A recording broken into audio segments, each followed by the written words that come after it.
سيركي كابرا لحزب تحرير فكر سياستي كباش وبي بردني كباشي هي لسر المسائل السياسي فلان جاري وهي بيني هرهما شخصا زور شالات نية لعبادتك هانية يعني باخي شي تواي بعقيدك ندا يعني مثلا حاكميتك زور بنقطة شي عقائدي مهم ورنقرته بل اللي ظني سيستم إسلامك يا وري قرتوه لبرامبر يا سيرك يشي السلفية بيني وشك سلفية باخي كي زوري بلا أنا عقيدك داوة شندين كتابي لعقيدك خوندو بلام لما الملاني فكرة صفرة هيك حالي نابل أما الملاني فكرية قولية يعني نروى بدأ بزانب عن جوازي في غنبران أصلا كمسائل عقيدة كان هموي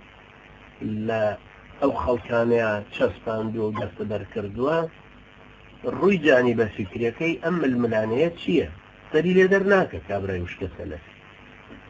شون جاري واشي كابراي جهادية غيرتي خوي باري بيونا بجهادي يان رقوقين يقوي لي كردو يان كاردانوا يقوي لي كردو يا هستي جنجتي خوي ولا بردني أو زختي لسريت يقوي لي كردو جاري واهيا أما أقربتو